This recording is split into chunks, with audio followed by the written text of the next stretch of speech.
새만금 세계 스카우트 잼버리가 지금 진행되고 있는 K-팝 콘서트를 끝으로 마무리됩니다.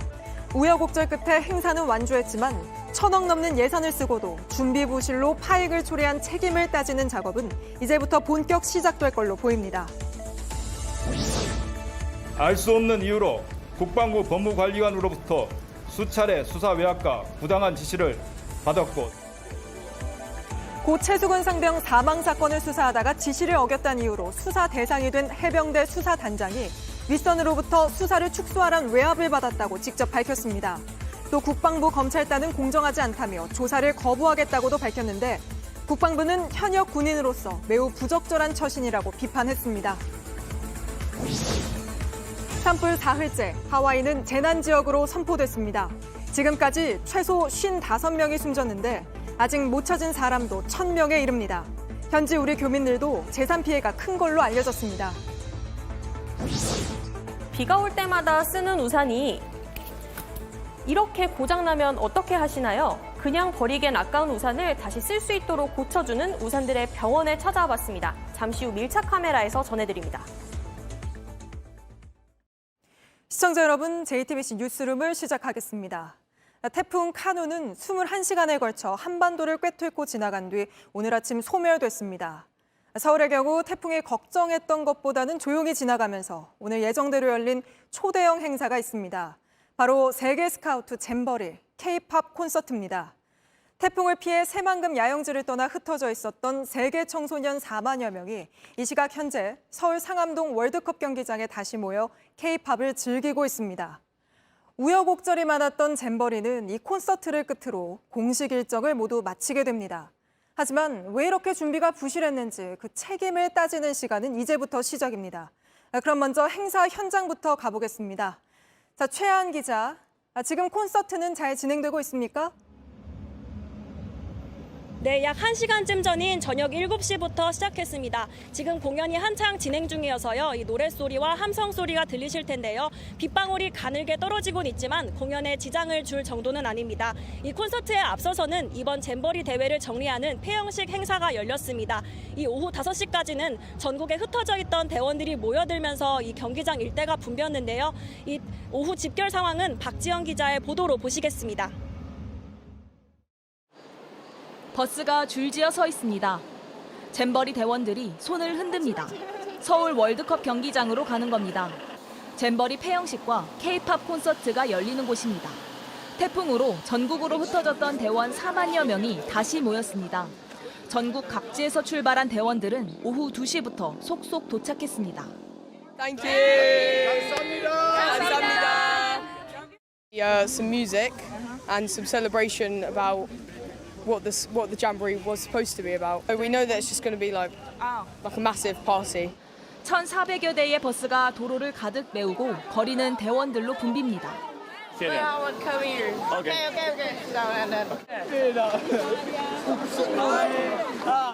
서울 숙소에 머물던 대만 대원들은 버스 대신 아예 지하철을 탔습니다. 차량이 통제되고 특공대까지 동원됐습니다. 시내 버스는 임시로 노선을 바꿨습니다. 경기장 곳곳에는 통역경찰도 배치됐습니다. 인파가 한 번에 몰리면서 길을 잃거나 출입구를 헷갈리는 경우가 종종 있기 때문입니다. Is that there in E parking lot? E parking lot. The east side parking lot is over there.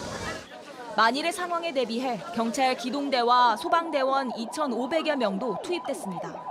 지자체 공무원과 자원봉사자도 거들었습니다.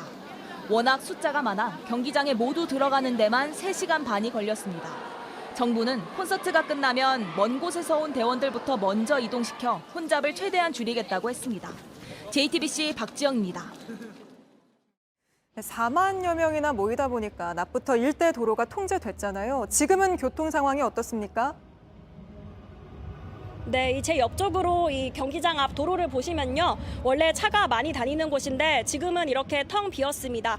오후 2시부터 월드컵로 2km 구간은 모두 통제됐고요. 일대 도로도 필요에 따라 통제를 하고 있어서 퇴근길은 평소보다 더 혼잡했습니다. 이 경기장에 들어올 때처럼 밤 9시쯤 행사가 끝난 뒤에도 이 대원들이 버스를 타고 모두 빠져나가려면 약 3시간 정도 걸릴 것으로 전망됩니다. 그래서 이 교통 통제는 적어도 밤 11시까지 이어지고요. 올림픽대로와 간병분로도 혼잡할 수 있습니다. 네, 이제 잼버리 공식 일정은 다 끝이 났잖아요. 그럼 오늘 밤 다들 자기 나라로 돌아가는 겁니까? 네, 이 공식 일정은 모두 끝났습니다. 이 콘서트가 끝난 뒤에 이 각국 스카우트 인솔자 7,000명 정도가 홍대나 이태원, 강남 등을 찾을 거란 이야기도 있었는데요. 이 조직위는 별도 일정은 없다고 밝혔지만 경찰은 만약의 상황을 대비해서 이 해당 지역에 기동대를 보내기로 했습니다. 이 출국 일정은 각국의 사정에 따라서 조금씩 다릅니다. 오늘 밤 바로 떠나는 대원들도 있지만요. 이 항공권 등 사정에 따라서 다음 주까지 머무는 나라도 있습니다. 이 정부는 모든 대원들이 다 출국을 할 때까지 숙박이나 교통, 문화체험 등을 최대한 지원하기로 했습니다. 네, 최한 기자가 행사장 앞에서 상황 전해드렸습니다. 네, 이번에 행사장 안 상황 살펴보겠습니다. 이 K-팝 콘서트 날짜도 바뀌고 장소도 2번이나 바뀌면서 제대로 치러질지 걱정도 많았는데 정수아 기자가 콘서트 시작 전 현장 곳곳을 둘러보고 잼버리 참가자들 목소리도 들어봤습니다. K-팝 콘서트 출연진에 어제 아이브가 추가되면서 총 19팀의 가수들이 참여했습니다. 면면에 보면 연말 특집 공연 같습니다. 그만큼 잼버리 참가자들의 기대도 컸습니다. Really excited to see Mamamoo because there was like a voting and I really excited. I follow them because I think they're good for like girl power and stuff. Yeah. 무대는 서울 월드컵 경기장의 잔디 위에 설치됐는데 그 주변과 관중석으로 나눠 4만 명 넘는 참가자들이 앉았습니다. 이렇게 K-팝 콘서트가 성사되기까지 마지막이라도 잘 되길 바라는 마음과 동시에 우려도 컸습니다. K리그 팬들은 잔디가 훼손돼 축구 경기에 영향이 생기지 않을까 지금도 걱정합니다. 태풍으로 무대의 안전을 점검하느라 진땀을 뺐고 리허설 일정도 바뀌었는데 공연을 앞둔 오늘 오후까지도 비가 거세게 내려 차질이 우려됐습니다. 공공기관의 부실함을 민간에서 떠안는다는 의구심은 여전합니다. 오늘 공연장에선 하이브가 8억 원, 카카오가 10억 원을 들여 준비한 선물을 참가자들에게 나눠줬습니다. BTS의 얼굴이 담긴 포토카드와 카카오 프렌즈 캐릭터 상품 등입니다. 정부는 기업들이 자발적으로 준비했다고 설명했습니다.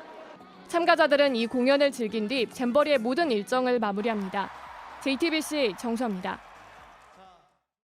이렇게 잼버리 대회는 막을 내렸습니다. 이제는 부끄러울 정도로 준비가 부족했던 이유가 뭔지 그 책임을 가릴 차례입니다. 1,171억 예산을 어디에 쓴 건지 감찰 등으로 밝혀내야 할 텐데 정치권은 오늘도 서로 내탓 공방만 벌였습니다. 최수연 기자입니다. 새만금 잼버리 대회는 시작부터 여러 혼선이 빚어졌습니다. 이상 폭염에 준비는 부족했고 온열 환자도 속출했습니다. 오늘 잼버리 대회가 마무리되면 곧바로 책임 규명과 문책이 시작될 전망입니다. 윤석열 대통령은 이번 사태와 관련해 공직사회의 미숙한 대응을 질책한 것으로 전해집니다. 복수의 대통령실 관계자는 JTBC에 잼버리 사태를 통해 공직사회의 문제점이 집약적으로 드러났다며 상응하는 문책이 있을 것이라고 했습니다. 우선 국무조정실을 중심으로 주무부처인 여성가족부와 전라북도, 조직위원회에 대한 감찰이 불가피할 전망입니다. 감사원도 상황을 지켜보고 있다며 감사 가능성을 열어놨습니다. 이런 가운데 정치권에선 내탓 공방이 더 거세졌습니다. 국민의힘은 대회 집행위원장인 민주당 소속 김관영 전북지사를 겨냥했습니다.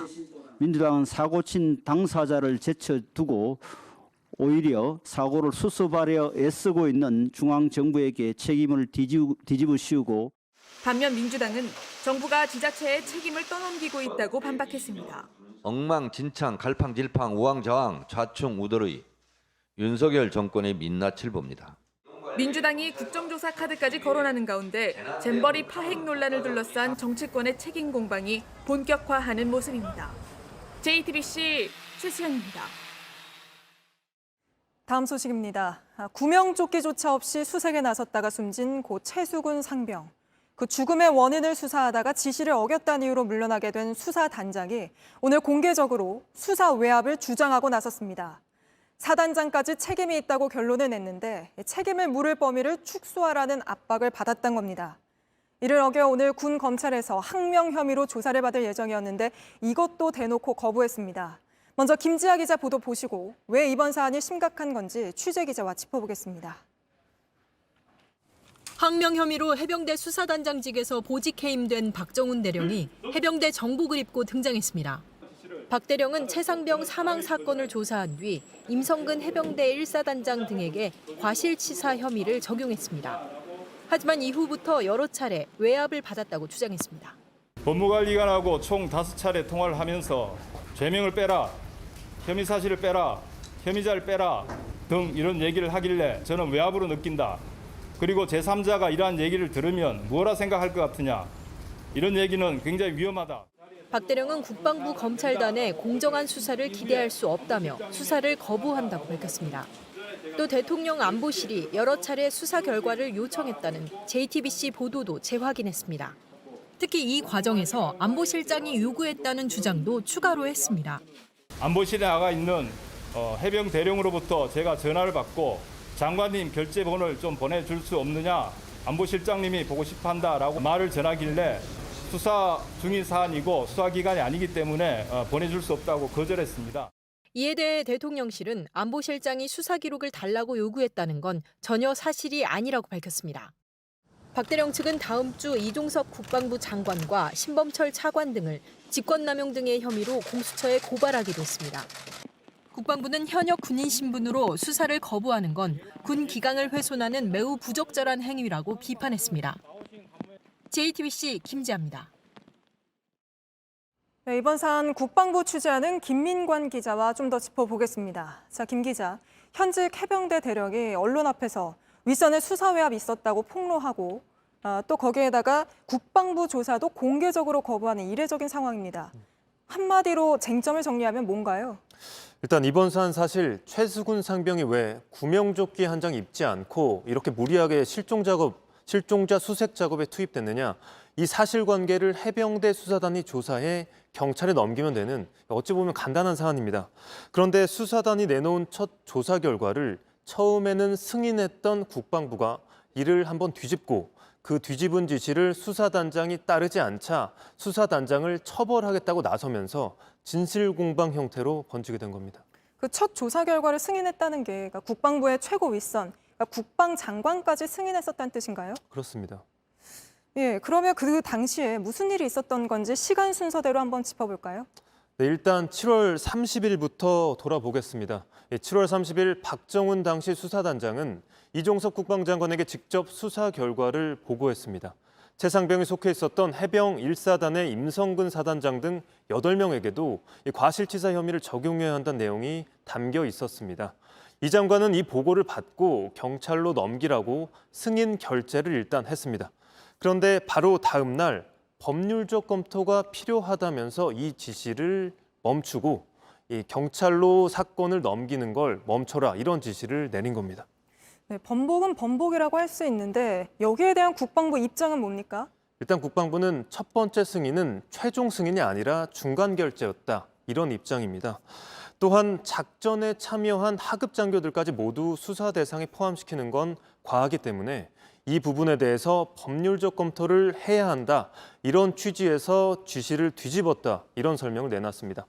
그런데 수사단장은 이런 지시를 내놓은 진짜 배경은 이 사단장이 포함된 윗선에 적용된 혐의를 모두 빼라, 이런 압박이었다, 이렇게 주장하고 나선 겁니다. 네, 그리고 오늘은 수사단장이 그와 관련해서 대통령실도 직접 거론하고 나서지 않았습니까?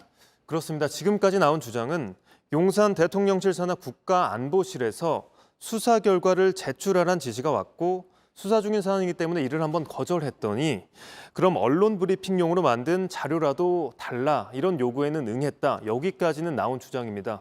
그런데 오늘은 한 발 더 나아가서 이 같은 자료 요구를 안보실장이 했다, 이런 주장까지 내놓은 겁니다. 대통령실은 일단 강력 부인하고 나선 상황입니다. 이렇게 중요한 자료를 국방부와 이 언론 브리핑 전에 공유하는 건 종종 있는 일일 뿐 안보실장이 이에 관여한 바는 없다, 이렇게 주장한 겁니다. 그 과정은 과정대로 밝혀야겠습니다만 사건이 이렇게 흘러가면서 정작 최수근 상병의 죽음을 둘러싼 수사는 지금 멈춘 상황 아닌가요? 유가족은 굉장히 참담한 마음일 것 같은데요.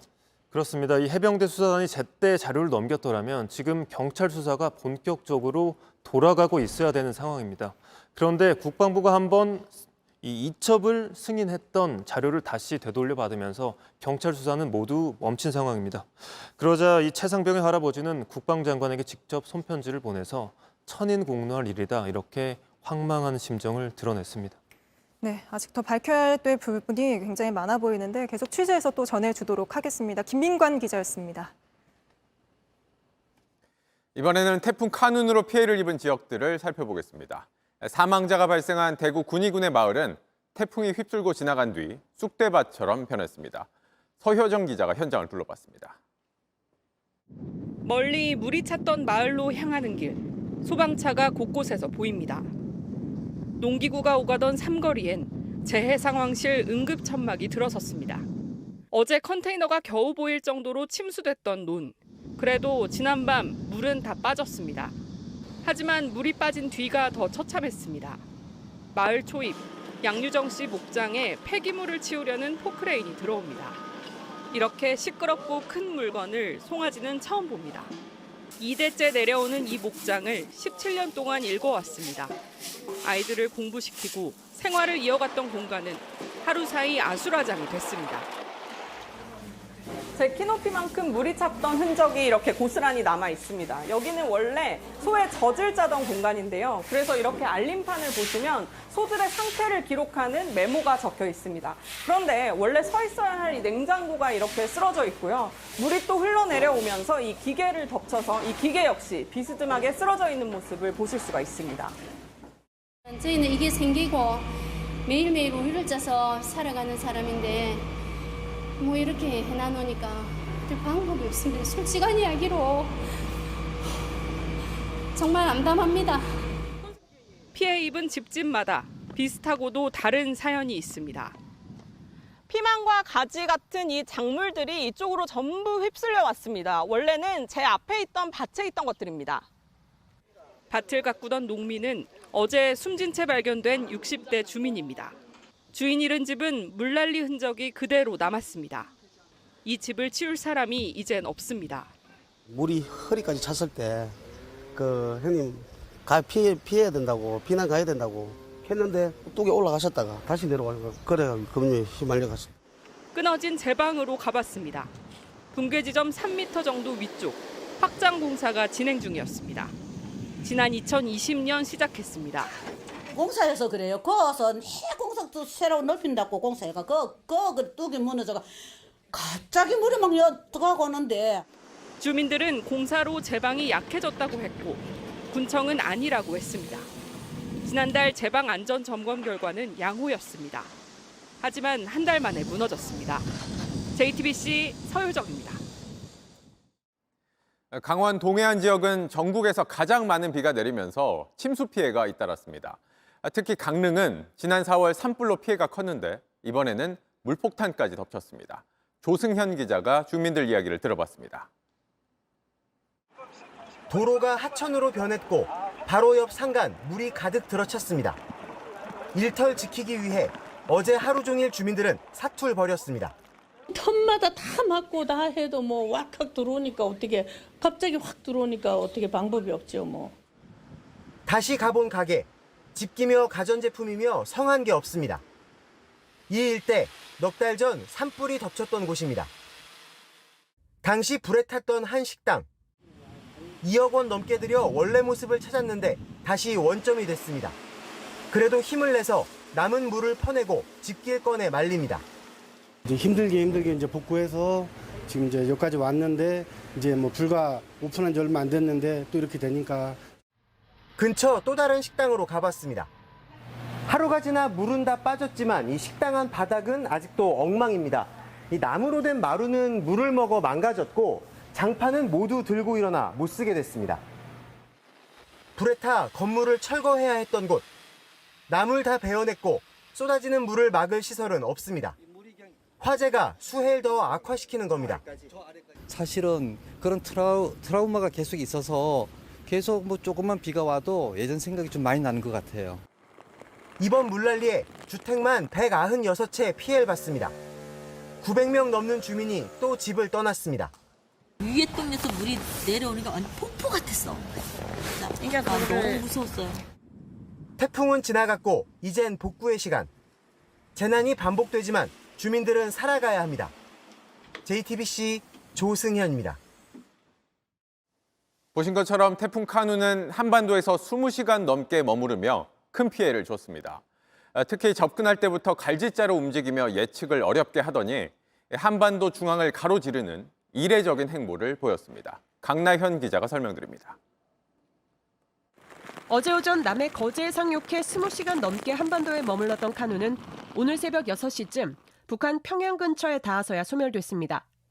한반도 중앙을 관통한 건데 기상청 분석으론 이런 길은 처음입니다.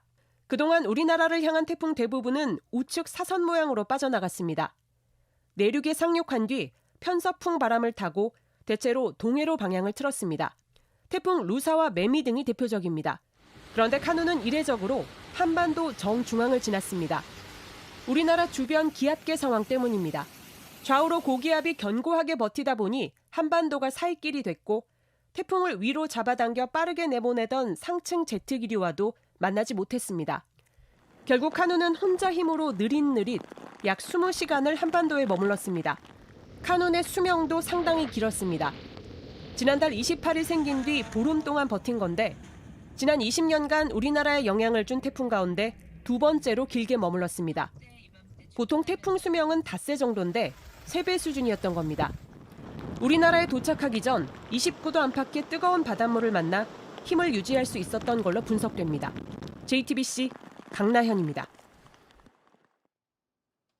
다음은 학부모 갑질로 논란이 커지고 있는 이슈입니다. 세종시의 한 초등학생 부모가 담임교사에게 이메일 편지를 썼습니다. 9가지 요구를 적었는데 하지마 안 되라는 말은 절대 하지 말라거나 친구와 갈등이 생겨도 철저히 자기 아이 편만 들어주라고 하고요. 심지어 자신의 아이는 이 왕의 유전자를 가지고 있기 때문에 왕자에게 말하듯이 듣기 좋게 말하라고 요구합니다. 그런데 이메일을 아래로 내려보니 교육부 로고와 담당 부서가 적혀 있었습니다. 이런 요구를 한 학부모, 바로 교육부의 5급 사무관이었던 겁니다. 이 학부모는 직전 담임교사를 아동학대로 신고해 직위해제 처분을 받게 한 것도 확인됐습니다. 조보경 기자가 취재했습니다. 세종시의 한 초등학교입니다. 교육부 사무관 A씨는 지난해 말 이 학교 교사 B씨를 아동학대 혐의로 신고했습니다. 도서관 이동 수업을 거부한 자신의 아이를 교실에 혼자 남겨뒀다는 이유 등이었습니다. B씨는 곧바로 직위해제됐습니다. 하지만 B씨 측은 아이를 보호하려 했던 것이라고 주장했습니다. 여러 차례 설득하였음에도 불구하고 완강히 거부하는 상황에서 분노 발작이 일어날까 봐 우려되는 선생님은 이 학생을 이동 수업에 참여시킬 방법이 없었습니다. 이후 B씨는 직위해제에 대한 취소 결정을 받아 교단에 복귀했습니다. 검찰에서도 무혐의 처분을 받았습니다. 하지만 당시 충격으로 현재 치료를 받는 걸로 알려졌습니다. 논란이 된 건 또 있었습니다. B씨의 후임 교사 C씨에게 이메일 한 통을 보냈는데 왕의 유전자를 가진 자신의 자녀를 특별히 대해달라고 요구했습니다. 게다가 교육부 로고와 담당 부서가 적힌 공직자 통합 메일로 보냈습니다. 어떤 특정 기관에 공문을 보낸다든가 이런 방식으로만 사용할 수 있습니다. 이 직위를 이용한 갑질이라고밖에 여기. 이 사무관은 올해 초부터 대전의 한 학교에서 근무하고 있었는데요. 시교육청은 사건이 알려지자 곧바로 사무관의 직위를 해제하고 사실 여부에 대한 조사에 착수했습니다. A씨의 입장을 묻기 위해 학교를 찾았지만 저는 그 사무관님을 만나러 온 거거든요. 만날 수 없었습니다. JTBC 조보경입니다. LH가 철근 빠진 아파트를 발표할 때 결과를 일부러 축소한 걸로 드러났습니다. 문제의 아파트가 모두 15곳이라 했었는데 사실은 20곳이었던 겁니다. 철근이 많이 안 빠진 곳들은 발표 때 숨겼다는데 갑자기 내가 살던 아파트가 철근 빠진 아파트란 걸 알게 된 주민들은 황당하고 참담하다는 반응입니다. 먼저 이 내용부터 정아람 기자가 보도합니다. 경기도 파주의 한 LH 아파트 지하 주차장입니다. 철근이 빠져서 이렇게 천장과 맞닿은 부분에 보강 공사를 한 흔적이 보입니다. 하지만 철근이 빠졌다는 것도 공사를 한다는 것도 주민들에게 알리지 않았습니다. 천막을 이렇게 쳐놓고 하길래 먼지 분실 나올까 봐 그것 때문에 이렇게 해놓은 줄 알았는데 일체 여기 주민들한테 얘기를 안 했으니까요. 이곳은 지난달 말 LH가 조사한 91개 무량판 구조단지에 들어가 있었습니다. 하지만 이 가운데 철근이 빠졌다고 발표한 15곳의 명단엔 없었습니다. 조사 대상 가운데 철근이 빠진 단지에 포함되지 않은 곳은 입주한 파주 아파트와 짓고 있는 고양 아파트를 비롯해 모두 5곳입니다. 파문이 커지자 LH 이한준 사장은 오늘 긴급 기자회견을 열었습니다. 7월 31일 발표하기 전에 이미 이것은 현장에서 자체 보강을 해가지고 문제가 없었다. 그래서 이 5개를 뺐다. 이런 보고를 제가 받았습니다. 입주민들은 이해하기 어렵다는 반응입니다. 아무리 경미해도 아니죠. 원칙대로 해야죠. 이거는 사람 목숨이 달린 건데 이 지지대는 이거가 시원찮으면 이거 무너지는 거 아니겠어요? 입주자들 뭐 옮기든가 뭐 어떤 조치를 취해줘야지 그냥 여기서 살다가 또 뭐 붕괴 사고 안 난다고 볼 수는 없는 거 아니에요. 불과 이틀 전엔 무량판 전수조사 때 10개 단지를 빠뜨린 사실이 드러났습니다. 오늘 조사 대상에 빠진 한 곳이 더 드러나면서 무량판 LH 아파트는 102곳, 이 가운데 철근 빠진 아파트는 20곳으로 늘었습니다. JTBC 정아람입니다. LH는 이번 사태를 책임진다며 사장을 포함한 임원 6명이 모두 사직서를 내고 대대적으로 혁신하겠다고 고개를 숙였습니다.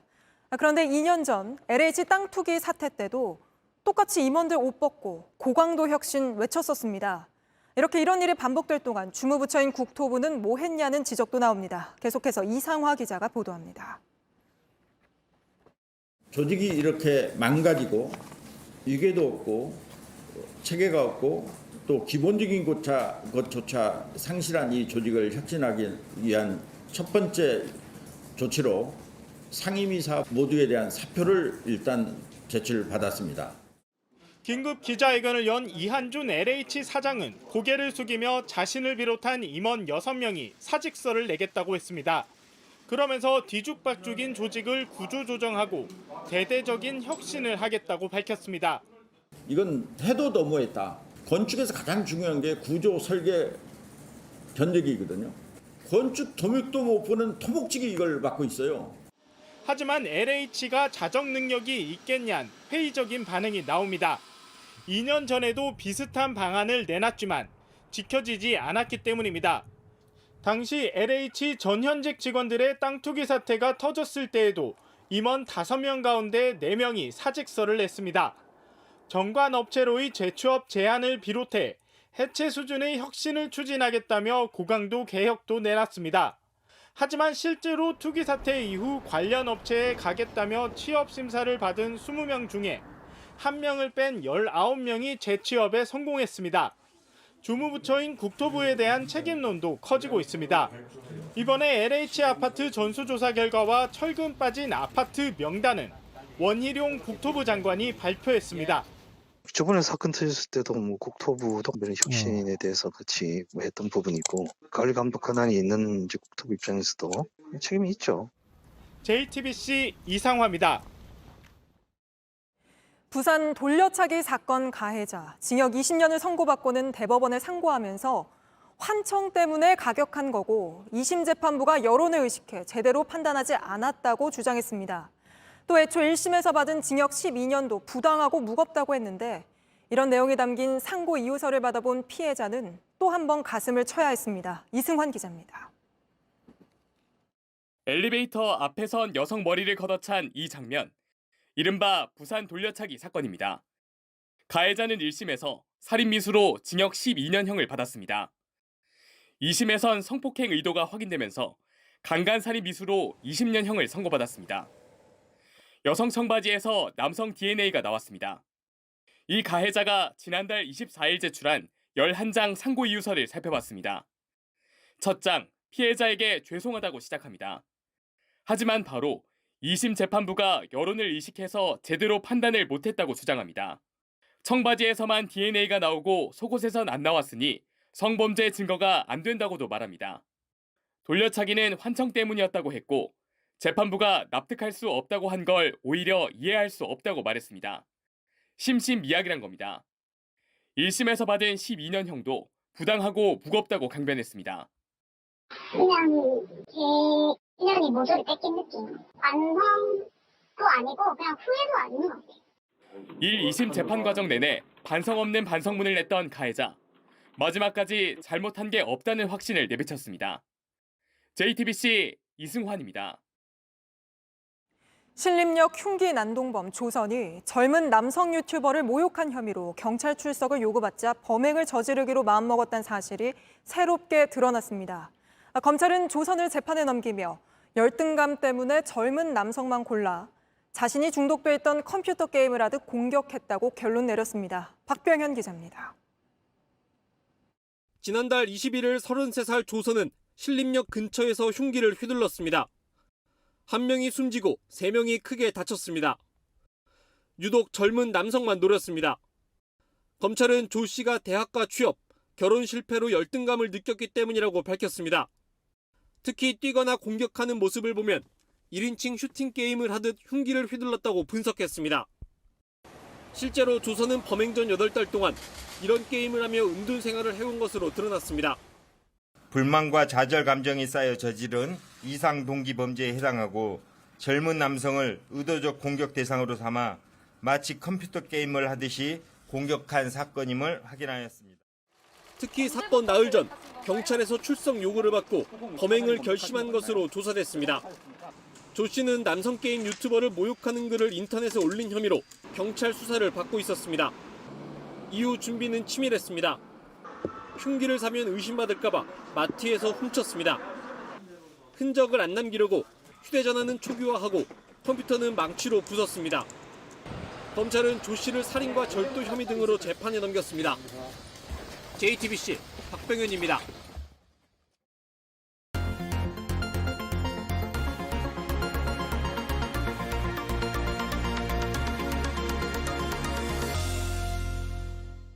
태풍이 오면 우산도 많이 망가지죠. 보통은 그냥 버리는 경우가 많은데 이런 망가진 우산을 되살려주는 우산병원이 있다고 합니다. 밀착카메라 이희령 기자가 가봤습니다. 장마에 태풍까지 우산은 외출할 때 꼭 챙겨야 합니다. 하지만 금방 망가지는 경우가 많습니다. 강풍 불거나 장대비 오면은 뒤집어지고 그러면 못 쓰게 되고. 우산이 고장나면 어떻게 하시나요? 망가지면 보통 다 버리니까 바로. 아니요, 수리 맡겨본 적은 없어요. 이렇게 보통은 그냥 버립니다. 그런데 이걸 되살려주는 우산 병원이 있습니다. 나사, 공구가 있는 이곳이 우산 수술실입니다. 문을 열자마자 손님이 들어옵니다. 안녕하세요. 우산 수리 때문에 네, 제가 봐드리겠습니다. 어디가 문제인지 살펴봅니다. 여기는 핀이 이렇게 빠졌어요. 바로 고치기 시작합니다. 이런 건 쉬운 거예요. 보통 작업은 한 30분 정도. 장거는 일일이 분차서 해야 되고. 도구를 바꿔가며 잘라냅니다. 모두 무료입니다. 만족스럽습니다. 아주 잘 됐습니다. 저희 딸이 제 생일 선물로 몇 년 전에 그 일본 도쿄에 가서 사다 준 거라 좀 소중히 다루는 건데 그래서 여기 찾아왔어요.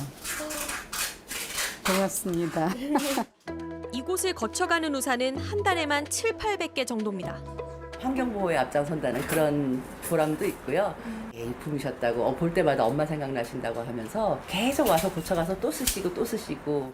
금방 고칠 수 없는 우산도 있습니다. 얘는 좀 입원을 좀 해야 될 것 같아요. 그렇지. 많이 부서져서. 심하게 고장이 나서 아예 쓸 수 없게 된 우산도 그냥 버려지진 않습니다. 우산의 각 부분이 이렇게 분해가 돼서요. 다른 우산을 살리는 데 유용하게 쓰입니다. 그러고 난 나머지도 그냥 버려선 안 됩니다. 각 부분을 분리 배출해야 합니다. 직접 해봤습니다.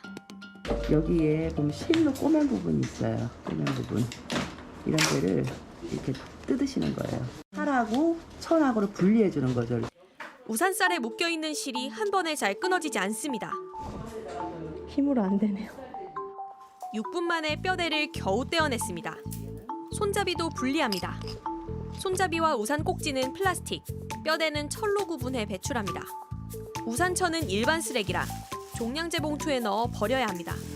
하지만 길가에, 골목에, 쓰레기통에 아무렇게나 버려지는 우산들은 여전히 많습니다. 이렇게 우산을 고칠 수 있는 곳은 서울에 15곳이 있습니다. 태풍이 한번 오고 나면 정말로 부상병동이 되거든요, 여기가. 저희가 웬만하면 다 고쳐드리려고 노력하고 있으니까 한 번 더 써주시기를 부탁드립니다. 쓰레기가 될 뻔한 우산도 전문가의 손길을 거치면 이렇게 다시 고쳐 쓸 수 있게 됩니다. 혹시 우산이 고장났다면 근처에 있는 우산병원 한번 찾아가 보시는 건 어떨까요? 밀착 카메라 이희령입니다. 약물에 취한 상태에서 롤스로이스 차량으로 20대 여성을 들이받은 운전자가 오늘 구속됐습니다. 이 운전자는 구속영장 심사 전에 자신이 피해자에 대해 구조조치를 했다고 주장했는데 경찰은 그런 정황이 없었다고 반박했습니다. 송승환 기자입니다. 검은 마스크를 쓴 남성이 법원을 빠져나옵니다. 지난 2일 밤 서울 신사동에서 롤스로이스 차량을 몰다 인도로 돌진해 20대 여성을 들이받은 신모 씨입니다. 피해자께 정말 죄송합니다. 향정신성 의약품인 미다졸람 등을 투약한 뒤 운전대를 잡은 걸로 조사됐지만 과다 투약 혐의는 부인했습니다. 정말 과다 투약하신 거 아닌가요? 아닙니다. 신 씨는 어젯밤 유튜브 영상에서 실명과 얼굴을 스스로 공개했습니다. 그리고 사고 직후 피해자를 구하려 했다고 주장했습니다. 피해자분이 제 차 앞에 밑에 있었습니다. 그래서 구호 조치를 이제 바로 하고 자신은 기억이 안 나는데 경찰이 알려줬다고도 했습니다.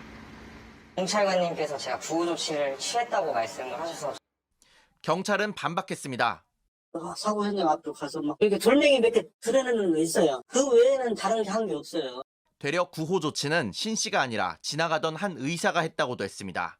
여자분인데 뛰어가가지고 막 하면서 차를 뒤로 빼라고 그래. 구호 조치를 의사가 다 했고. 피해자는 현재 뇌사 상태입니다. 법원은 신 씨에 대한 구속영장을 발부했습니다. JTBC 송승환입니다. 필리핀 세부에서 우리 교민의 자녀가 납치되는 일이 벌어졌습니다. 범인은 여행 가방에 아이를 넣어 끌고 가는 모습이 CCTV에 포착돼 덜미가 잡혔고 아이는 바로 구출됐습니다. 백민경 기자입니다. 영상을 돌려보던 여성이 울음을 터뜨립니다. CCTV 영상 속 괴한은 검은 여행 가방이 무거운 듯 끌어당깁니다. 이 가방 안엔 필리핀 교민인 이 여성의 딸이 갇혀 있었습니다. 현지 시간으로 10일 오전 필리핀 세부 만다우에의 한 주택가에서 8살 된 여자아이가 납치됐습니다. 납치범은 아이 엄마에게 협박 문자까지 보냈습니다. 아이가 붙잡혀 있다며 문자를 무시하지 말라고 으름장을 놓습니다. 하지만 범인은 하루도 안 돼 덜미를 잡혔습니다. 아파트에서 큰 가방을 밀고 가는 걸 이상하게 여긴 교민들이 제보하면서 아이는 그날 밤 무사히 구조됐습니다. 30대 남성인 범인은 곧바로 체포됐습니다. 필리핀 언론들은 이 남성이 납치된 여자아이와 평소 알던 관계였다고 전했는데 현지 경찰은 정확한 납치 이유를 조사 중입니다. JTBC 백민경입니다. 미국이 이란의 금융기관을 제재하면서 우리나라가 이란에 줘야 할 석유 결제 대금 70억 달러, 9조 2천억 원 규모의 돈이 한동안 묶여 있었습니다. 그런데 미국과 이란이 각자 붙잡고 있는 포로를 맞교환하기로 합의하면서 이 돈도 함께 풀어주기로 했습니다. 워싱턴 김필규 특파원입니다.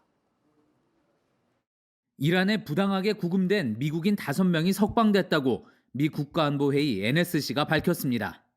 사업가나 환경운동가 등이던 이들은 스파이 활동 혐의로 체포돼 테헤란의 악명 높은 에빈 교도소에 수감돼 있었습니다. I spent months caged in a solitary cell that was the size of a closet, sleeping on the floor, being fed like a dog from under the door. 지금은 감옥에서 나와 모두 가택연금된 상태입니다. 미국 정부는 완전히 풀려날 때까지 안심할 수 없다며 구체적인 협상 내용은 밝히지 않았습니다. This is a positive step, but I don't want to get ahead of its conclusion because there's more work to be done to actually bring them home. 뉴욕타임스 등은 이번 협상에서 미국 내 구금된 이란인과 교환하는 한편 한국 내 동결된 이란의 자금을 풀어주는 방안에도 합의했다고 전했습니다.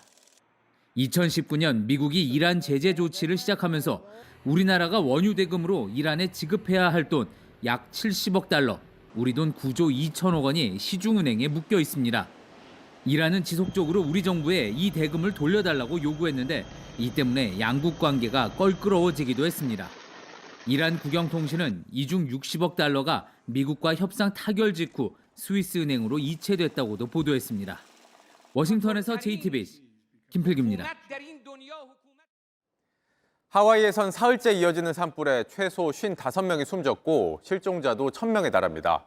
하와이는 재난지역으로 선포가 됐는데 현지 한인들도 재산 피해가 큰 것으로 알려졌습니다.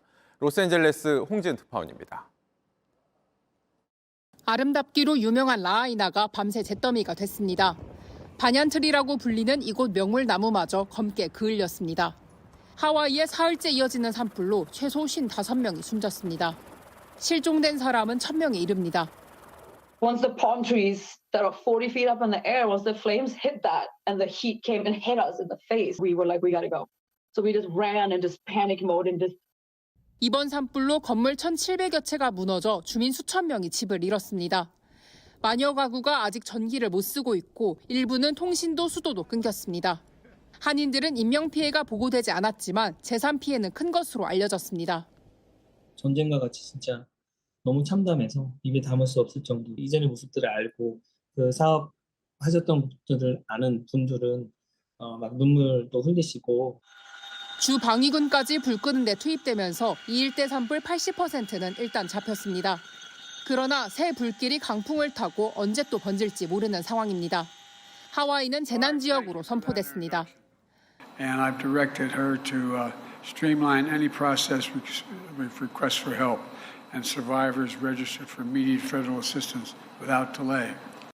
마우이 당국은 이번 산불이 미국에서 두 번째로 치명적인 산불로 기록될 것으로 보고 있습니다. 로스앤젤레스에서 JTBC 홍지은입니다. 침팬지 2마리가 동물원에서 탈출했다 붙잡혔는데 이 과정에서 한 마리가 폐사했습니다. 좁은 우리에서 함께 뛰쳐나온 게 마지막 순간이 됐습니다. 모바일 디이슈 영상으로 보시죠.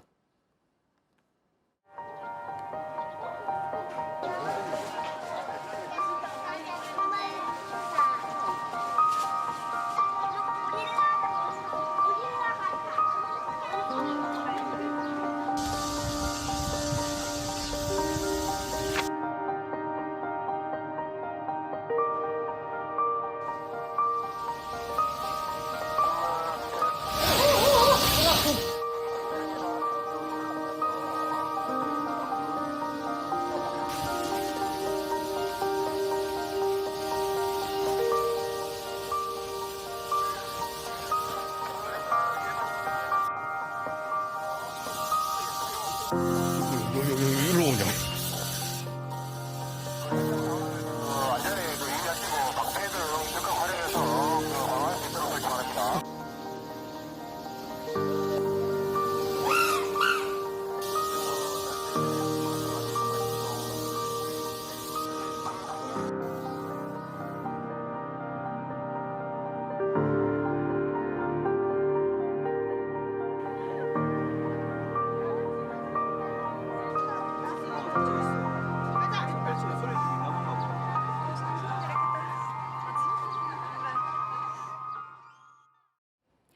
금메달의 영광을 재현할 아시안게임 농구대표팀 명단이 오늘 확정됐습니다.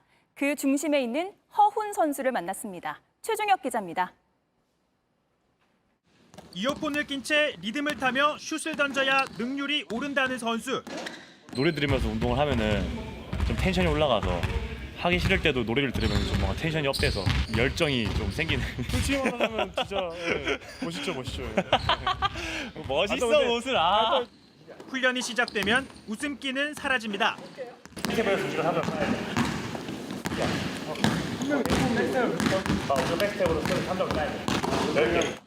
목표는 분명합니다.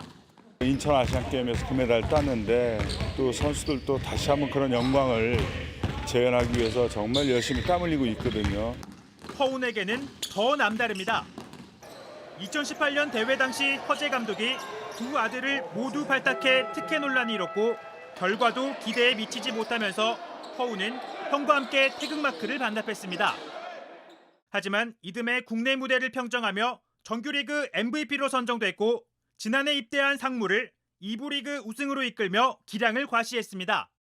딱 100일 남았습니다. 말년 병장을 해도 될까요? 아직까지 병장. 앞서 일본과의 평가전에선 22득점, 펄펄 날았는데 아시안게임에서도 경기 흐름을 조율하는 코트 위 사령관을 맡게 됩니다. 금메달 따면 10월 초니까 11월 15일 제대니까 한 달 조금 빨리 제대하는 거네요. 네. 좋은 건가? 좋은 거죠. 좋은 거죠. 병역 혜택에 걸리는 시간을 감안하면 금메달을 따도 만기 전역해야 하지만 기분 좋은 상상을 하며 금빛 슛을 쏩니다. JTBC 최종혁입니다. 김주형이 페덱스컵 1라운드에서 6언더파로 2위에 올랐습니다.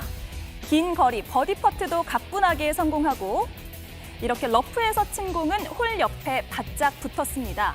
그런데 종아리까지 걷어올린 바지가 더 화제가 됐는데요. 비가 와서 질척해진 코스 때문일 텐데 다쳤던 발목이 이제는 괜찮다는 걸 보여주려는 것 같기도 하고요. 이유를 묻자 이렇게 재치 있게 답했습니다. I didn't want to get myself dirty. Just don't like it. I've had a really bad week once this year, so unlimited pants.